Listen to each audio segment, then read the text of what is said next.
Welcome to all. ഞാനിന്ന് പറയാൻ പോകുന്നത് റീപ്രൊഡക്ഷൻ ഇൻ ഓർഗാനിസം എന്ന് പറയുന്ന ചാപ്റ്ററാണ്. Reproduction in organism.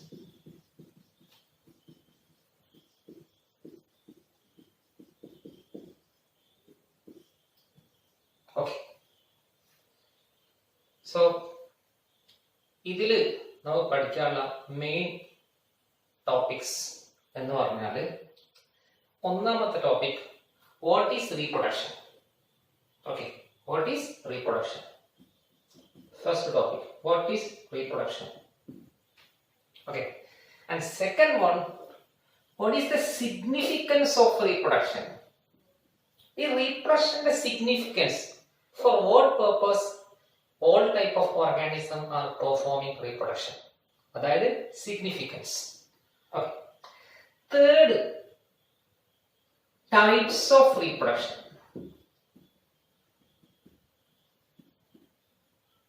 Okay. What are the different types of reproduction which are found in living organism? ഏതെല്ലാം type reproduction ആണ് ജീവികളിൽ കാണപ്പെടുന്നത്? അതായത് സെക്ഷൽ റീപ്രൊഡക്ഷൻ, വെജിറ്റേറ്റീവ് റീപ്രൊഡക്ഷൻ, ഈ ടൈപ്പുകളൊക്കെയാണ് പിന്നെ പഠിക്കാനുള്ളത്. ഓക്കെ, നാലാമതായി പഠിക്കാനുള്ളത് events of sexual reproduction. Sexual reproduction ആണെങ്കിൽ ഹൈലി അഡ്വാൻസ്ഡ് ആയ ഹ്യൂമൻ ബീങ്ങിനെ പോലുള്ള ഓർഗാനിസങ്ങളിലൊക്കെ സെക്ഷൽ റീപ്രൊഡക്ഷൻ ആണ്. ആ സെക്ഷൽ റീപ്രൊഡക്ഷനിലെ ഇവന്റുകൾ ഏതൊക്കെയാണ്, എന്തെല്ലാം ഇവന്റ്സുകളാണ് സെക്ഷൽ റീപ്രൊഡക്ഷൻ നടക്കുന്നത് എന്ന് പഠിക്കാനുണ്ട്. ഇത്രയും കാര്യങ്ങളാണ് നമുക്ക് ഈ ചാപ്റ്ററിൽ മെയിൻ ആയിട്ട് പഠിക്കാനുള്ളത്. ഡീറ്റെയിൽ ആയിട്ടുള്ള കാര്യങ്ങൾ ഓരോരോ സബ് ഹെഡിങ്ങിൽ നമ്മൾ പറയുന്നതാണ്. ഓക്കെ, അപ്പൊ നമുക്ക് ആദ്യം റീപ്രൊഡക്ഷൻ ഫസ്റ്റ് ടോപ്പിക്കിലേക്ക് നോക്കാം. എന്താണ് റീപ്രൊഡക്ഷൻ? ഓക്കെ, അപ്പൊ നോക്കാം. ആദ്യത്താണ് റീപ്രൊഡക്ഷൻ. റീപ്രൊഡക്ഷൻ എന്ന് പറഞ്ഞാൽ അതിന്റെ നേരെ definition the process of producing young ones or offsprings by an organism similar to itself. അതായത് ഒരു ഓർഗാനിസം അതിനെ പോലുള്ള കുഞ്ഞിനുണ്ടാക്കുന്ന പ്രോസസ്സിനാണ് റീപ്രൊഡക്ഷൻ എന്ന് പറയുന്നത്. എന്നോട് പറയാം, the process of producing young ones by an organism similar to itself. ഒരു ഓർഗാനിസം അതിനെ പോലുള്ള കുഞ്ഞിനുണ്ടാക്കുന്ന പ്രോസസ്സിനാണ് നമ്മൾ റീപ്രൊഡക്ഷൻ എന്ന് വിളിക്കുന്നത്. ഓക്കെ, അപ്പോ അതാണ് ഇതിന്റെ കൺസെപ്റ്റ്. ഓക്കെ, ഇനി ആ റീപ്രൊഡക്ഷന്റെ സിഗ്നിഫിക്കൻസ് എന്താ? What is the significance of reproduction? റീപ്രൊഡക്ഷന്റെ പ്രാധാന്യം എന്താ? ആ ക്വസ്റ്റ്യൻ എടുത്താൽ അതിന്റെ ആൻസറിലേക്ക് പോകുമ്പോഴാണ് നമ്മൾ ഒരു അടുത്ത ടേം നമ്മൾ പഠിക്കേണ്ടി വരിക. ആ അടുത്ത ടേം ആണ് life span. Significance of reproduction, റീപ്രൊഡക്ഷന്റെ പ്രാധാന്യത്തെ കുറിച്ച് പഠിക്കുമ്പോൾ നമ്മൾ ആദ്യം മനസ്സിലാക്കണം എന്താണ് ലൈഫ് സ്പാൻ. ലൈഫ് സ്പാൻ എന്നുള്ള കൺസെപ്റ്റ് ആണ് ഇതിന്റെ ആൻസർ. അത് നമുക്ക് ഞാൻ ഇത് പറഞ്ഞ് മനസ്സിലാകും, ഇത് പറയുമ്പോൾ നിങ്ങൾക്ക് ക്ലിയർ ആവും. ലൈഫ് സ്പാൻ എന്ന് പറഞ്ഞാൽ മലയാളത്തിൽ നേരെ പറഞ്ഞ ആയുസ്. Life span. ഓക്കെ, അപ്പൊ ലൈഫ് സ്പാൻ എന്താ മനസ്സിലാക്കാം? The period from birth to natural death of an organism. ഒരു ജീവി ജനിച്ചത് മുതൽ അതിന്റെ ഡെത്ത് വരെ, അത് മരിക്കുന്നത് വരെയുള്ള കാലയളവിലാണ് നമ്മൾ എന്ത് വിളിക്കുക? Life span. അതായത് the period from birth to natural death of an organism is called life span. Okay, അപ്പൊ നമുക്ക് നോക്കാം. ഇവിടെ ഞാൻ കുറച്ച് ലൈഫ് സ്പാനെ കൊടുത്ത എക്സാമ്പിൾ. ഇതൊക്കെ നിങ്ങൾക്ക് ക്വസ്റ്റ്യൻ ആയിട്ട് വരാൻ ചാൻസ് ഇല്ല. ഓക്കെ, അപ്പൊ ഒന്നാമത്തെ ബനിയൻ ട്രീ, ഫൈക്കസ്, ആൽമരം അല്ലെ, അതിന്റെ ലൈഫ് സ്പാൻ ഏവറേജ് വരാണ് 200 to 30 years. Like that parrot 140 years, cow 15 to 20 years, butterfly 1 to 2 weeks, rice plant 4 months. Commonly 4 months. It may ഈ റൈസ് പ്ലാന്റ് പല വെറൈറ്റിയും പല റേഞ്ച് ആണ്. 4 months ആണ്. ക്രോ, കാക്കയാണെങ്കിൽ 15 to 20. Banana tree 25 years, crocodile 60 years, fruit fly 1 month, tortoise 100 to 150 years. ഇതൊക്കെ life span example ആണ്. ഇതിന്റെ relevance എന്താ വെച്ചാൽ നിങ്ങൾ എക്സാമിനാണ് ഇതിന്റെ റെലവൻസ് ഉള്ളത്. എക്സാമിന് ഇതിൽ ഏതെങ്കിലുമൊക്കെ ചോദിച്ചാൽ മതി. ഓക്കെ, അപ്പൊ നമുക്ക് ലൈഫ് സ്പാൻ അവിടെ നോക്കാം. ഇപ്പൊ ലൈഫ് സ്പാന്റെ കൺസെപ്റ്റ് മനസ്സിലായി. ഇനി ഈ ലൈഫ് സ്പാൻ എങ്ങനെയാണ് സിഗ്നിഫിക്കൻസ് ഓഫ് റീപ്രൊഡക്ഷന്റെ ആൻസർ ആയി വരാൻ നോക്കാം. Suppose if you imagine reproduction is completely absent in parrot. അപ്പൊ പാരറ്റ് എന്ന് പറയുന്ന ബേർഡിൽ റീപ്രൊഡക്ഷൻ ഇല്ല എന്ന് വിചാരിച്ചു. അപ്പൊ അത് സംഭവിക്കുക 140 years കഴിഞ്ഞാൽ എല്ലാ പാരറ്റും ഇല്ലാതായി പോകും, ആയുസ് തീർന്ന്. അതുപോലെ ഫോർ എക്സാമ്പിൾ ക്രോ, ആണ് ഇതിന്റെ ആയുസ്. അപ്പൊ കാക്കയിൽ റീപ്രൊഡക്ഷൻ ഇല്ലെങ്കിലോ അതിന് കുഞ്ഞുങ്ങൾ ഉണ്ടാവില്ല. അപ്പൊ സ്വാഭാവികമായിട്ട് എന്താ സംഭവിക്കുക? 20 ഇയർ കഴിഞ്ഞാൽ നമ്മുടെ ഭൂമിയിൽ നിന്ന് കാക്കകൾ ഇല്ലാതാവും. അങ്ങനെ സംഭവിക്കുന്നുണ്ടോ? ഇല്ല. കാരണം എന്താ? വിത്തിൻ 50 to 20 ഇയർ കാക്കയുടെ റീപ്രൊഡക്ഷൻ നടന്ന് പുതിയ കുഞ്ഞുണ്ടാവും. അപ്പൊ റീപ്രൊഡക്ഷൻ സിഗ്നിഫിക്കൻസ് എന്താ? റീപ്രൊഡക്ഷൻ ഉണ്ടെങ്കിലേ ഈ സ്പീഷീസുകൾക്കൊക്കെ നിലനിൽക്കാൻ പറ്റുള്ളൂ. So reproduction significance and it reproduction maintain the continuity of each and every species. It maintain the continuity of each and every species. ഓരോ സ്പീഷീസുകളും ഭൂമിയിൽ നിലനിൽക്കാൻ കാരണം ആ റീപ്രൊഡക്ഷൻ ഉള്ളതുകൊണ്ടാണ്. റീപ്രൊഡക്ഷൻ ഇല്ലെങ്കിൽ ആ ജീവി ചാകുന്നത് ചത്തുപോയാൽ പിന്നെ അതിന് കുഞ്ഞുങ്ങൾ ഉണ്ടാവില്ലല്ലോ. സ്വാഭാവിക റീപ്രൊഡക്ഷൻ ഇല്ലെങ്കിൽ അപ്പൊ എന്തുണ്ടാവില്ല? ആ സ്പീഷീസ് ഭൂമിയിൽ നിന്ന് ഇല്ലാതാവും. So reproduction maintain the continuity of species. It maintain the continuity of a species. അതാണ് അതിന്റെ സിഗ്നിഫിക്കൻസ്. ആ സിഗ്നിഫിക്കൻസ് എന്നുള്ള കൺസെപ്റ്റ് മനസ്സിലാക്കി തന്നെയാണ് ടെക്സ്റ്റിൽ ഇത്രയും എക്സാമ്പിൾ ലൈഫ് സ്പാൻ ഒക്കെ കൊടുത്തത്. ഓക്കെ, ഇനി നമുക്ക് എന്തിലേക്ക് പോകാം? What are the different types of reproduction? Third one. What are the different types of reproduction? So, third one is called different types of reproduction.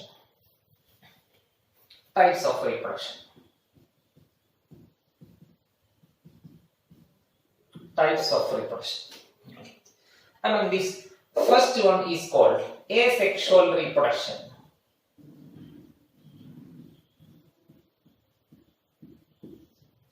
Asexual reproduction. Asexual reproduction എന്ന് പറഞ്ഞാൽ ഇതിന് പ്രത്യേകിച്ച് meaning ഒന്നുമില്ല. Asexual reproduction means meaning എന്ന് പറയുകയാണെങ്കിൽ പറയാം those reproduction which are not come under the category of sexual reproduction. Sexual reproduction അല്ലാത്ത വേറെ എല്ലാ ടൈപ്പ് റീപ്രൊഡക്ഷനെയും നമുക്ക് എന്ത് വിളിക്കാം? asexual എന്ന് പറയാം. അപ്പൊ നമുക്ക് ഇത് മനസ്സിലാവണമെങ്കിൽ നമ്മൾ ആദ്യം എന്ത് പഠിക്കണം? സെക്ഷുവൽ റീപ്രൊഡക്ഷൻ എന്താന്ന് പഠിച്ചാലേ നമുക്ക് asexual പറയാൻ പറ്റുള്ളൂ. അപ്പൊ സെക്ഷുവൽ റീപ്രൊഡക്ഷൻ പറഞ്ഞിട്ട് നമുക്ക് ഇതിലേക്ക് പോകാം. ഓക്കെ, സെക്ഷുവൽ റീപ്രൊഡക്ഷനും asexual റീപ്രൊഡക്ഷനും ഒക്കെ ഓരോ ടൈപ്പ് റീപ്രൊഡക്ഷൻ ആണ്. സെക്ഷുവൽ റീപ്രൊഡക്ഷൻ എന്ന് പറഞ്ഞാല് the process of producing young ones by an organism similar to itself. അതാണ് നമ്മുടെ റീപ്രൊഡക്ഷന്റെ കോമൺ ആയിട്ടുള്ള ഡെഫിനിഷൻ. ഇനി സെക്ഷുവൽ റീപ്രൊഡക്ഷൻ എന്ന് മനസ്സിലാക്കുക the process of forming or producing new organism by the fusion between male and female gamete. Male and female gamete. Male ഗാമീറ്റും female ഗാമീറ്റും fuse ചെയ്തിട്ടാണ് ഒരു പുതിയ ഓർഗാനിസം ഉണ്ടാവുകയെന്നുണ്ടെങ്കിൽ അതിനെയാണ് നമ്മൾ സെക്ഷുവൽ റീപ്രൊഡക്ഷൻ എന്ന് വിളിക്കുക. അങ്ങനെ അല്ലാതെ വേറെ ഏത് രൂപത്തിൽ റീപ്രൊഡക്ഷൻ നടന്നാലും, അതായത് ഒരു കുഞ്ഞുണ്ടായാലും അതിന് നമുക്ക് എന്ത് വിളിക്കാം? asexual reproduction എന്ന് വിളിക്കാം. ഓക്കെ, asexual reproduction എന്ന് പറഞ്ഞാൽ the process of forming or producing new organism without the fusion of male and female gamete. അത് with the fusion എന്നാക്കിയാൽ ഉണ്ടായി sexual reproduction. അതാണ് ആ ഡിഫറൻസ്. ഓക്കെ, ഇനി നമുക്ക് പറയാം in most of the cases male and female gamete are produced by two separate parents. അധിക കേസിൽ 99% കേസിലും ഈ മെയിൽ ഗാമീറ്റ് അഥവാ ആൺബീജത്തിനെയും ഫീമെയിൽ ഗാമീറ്റ് അഥവാ പെൺബീജത്തിനെയും പ്രൊഡ്യൂസ് ചെയ്യുന്ന പാരന്റുകൾ രണ്ടും വേറെ വേറെ ആയിരിക്കും. അങ്ങനത്തെ പാരന്റിനെ നമ്മൾ എന്ത് വിളിക്കും? Male parent and female parent എന്ന് പറയും. ഞാൻ പറഞ്ഞു 99% കേസിൽ. അതുകൊണ്ട് നമുക്ക് ഇവിടെ ജനറലൈസ് ചെയ്ത് എന്ത് പറയാം? സെക്ഷുവൽ റീപ്രൊഡക്ഷനിൽ in sexual reproduction new organisms are formed by the participation of two parents, that is male and female parents. Whereas in rare cases, in 1% case, sexual reproduction also possible with the help of single parent. എങ്ങനെ ഞാൻ പറയാൻ കാരണം ചില ജീവികളുണ്ട് എർത്തുവം ഒക്കെ എടുത്താൽ കാണാം. എർത്തുവമിന്റെ കേസിൽ ഒരു എർത്തുവം തന്നെ മെയിൽ ഗാമീറ്റും പ്രൊഡ്യൂസ് ചെയ്യും, ഫീമെയിൽ ഗാമീറ്റും പ്രൊഡ്യൂസ് ചെയ്യും. അപ്പൊ അവിടെ എങ്ങനെ റീപ്രൊഡക്ഷൻ നടക്കുന്നത്? മെയിൽ ഗാമീറ്റും ഫീമെയിൽ ഗാമീറ്റും ഫ്യൂസ് ചെയ്തിട്ടാ. പക്ഷെ രണ്ട് ഗാമീറ്റ് ആരാ പ്രൊഡ്യൂസ് ചെയ്യുന്നത്? ഒറ്റ പാരന്റ് ആണ്. അതുകൊണ്ട് ഞാൻ ഇങ്ങനെ പറയുള്ളൂ 99% കേസിൽ രണ്ട് പാരന്റിന്റെ പാർട്ടിസിപ്പേഷൻ ഉണ്ടാവും. എന്നാൽ റയർ കേസിൽ ഒരു പാരന്റിന്റെ പാർട്ടിസിപ്പേഷൻ ഉണ്ടാവുള്ളൂ. എന്താ പറയാണ്? അധിക കേസിലും രണ്ട് പാരന്റ് അല്ലെ. അതുകൊണ്ട് സെക്ഷുവൽ റീപ്രൊഡക്ഷനിൽ രണ്ട് പാരന്റിന്റെ പാർട്ടിസിപ്പേഷൻ ഉള്ളത് കൊണ്ട് തന്നെ ഉണ്ടാകുന്ന കുഞ്ഞ് 100% 100% ഒരു പാരന്റിന്റെ പോലെ എന്ന് പറയാൻ പറ്റൂല. ആ കുഞ്ഞിന് പകുതി ക്യാരക്ടർ അച്ഛന്റെയും പകുതി ക്യാരക്ടർ അമ്മന്റെയും കിട്ടുന്നത്. എന്നാൽ asexual reproduction അങ്ങനെയല്ല. In asexual reproduction, new organisms are formed by the participation of only single parent. Okay, അതുകൊണ്ട് ആ ഒരു പാരന്റ് എന്നാണ് കുഞ്ഞുണ്ടാകുന്നതെങ്കിൽ സിംഗിൾ പാരന്റ് എന്ന് കുഞ്ഞുണ്ടാകുമ്പോ സിംഗിൾ പാരന്റ് എന്ന് ഒരു ഓസ്പ്രിങ്സ് ഉണ്ടാവുകയാണെങ്കിൽ ആ പാരന്റ് 100% ആ ഒരു പാരന്റിനെ പോലെയാവും, വേറെ ആരെ പോലെ ആവാൻ ചാൻസ് ഇല്ല. അതുകൊണ്ട് അങ്ങനത്തെ ഓസ്പ്രിങ്സിനെ നമുക്ക് എന്ത് വിളിക്കാം? ക്ലോൺസ്. അപ്പൊ നമുക്ക് ഇങ്ങനെ പറയാം, the progeny formed in asexual reproduction are morphologically and genetically similar. ആ വേർഡ് മനസ്സിലാക്കണം. The progeny formed in asexual reproduction are morphologically, കാണാനാണെങ്കിലും genetically, അതിന്റെ ജീൻ എടുത്തു നോക്കിയാലും പാരമ്പര്യ ഘടകം എടുത്തു നോക്കിയാലും genetically, morphologically and genetically similar to the parent. So they are called clones.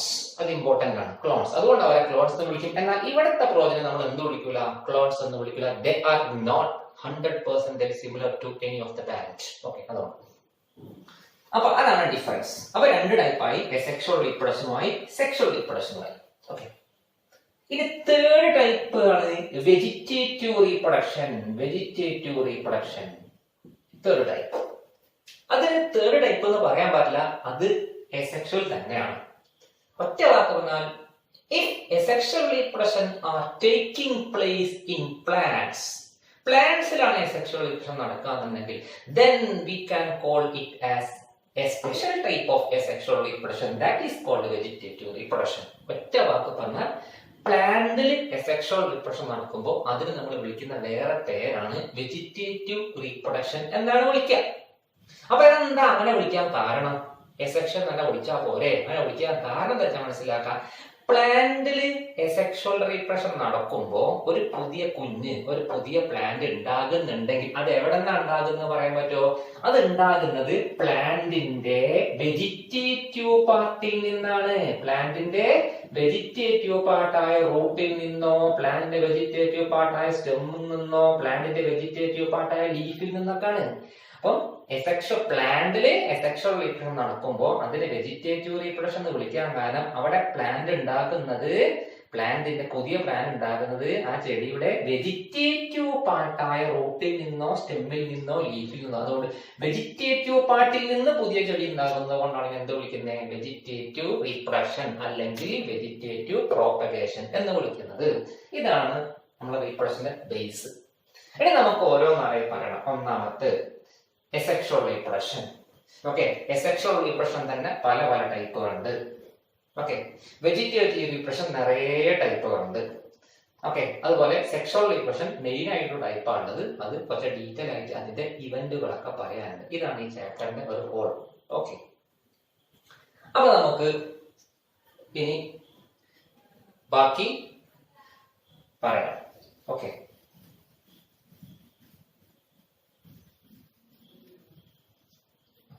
അതിൽ first type of asexual reproduction. അതിൽ ഒന്നാമത്താണ് type of asexual reproduction.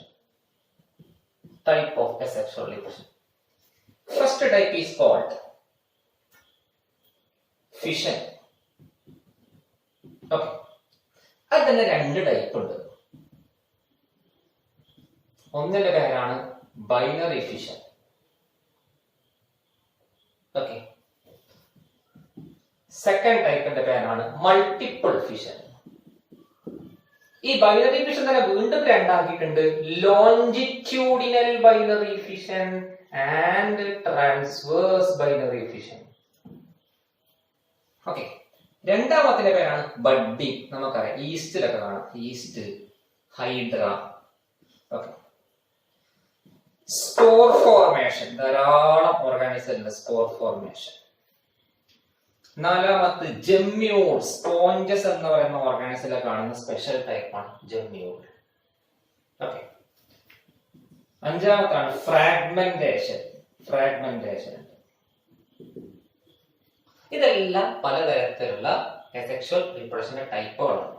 Okay, ഇതെല്ലാം നമുക്ക് നിറയെ ഡീറ്റെയിൽ ആയി പഠിക്കാനുണ്ട്. ഓക്കെ, അതൊക്കെ നമുക്ക് അടുത്ത സെഷനിൽ പറയാം. ഓക്കെ.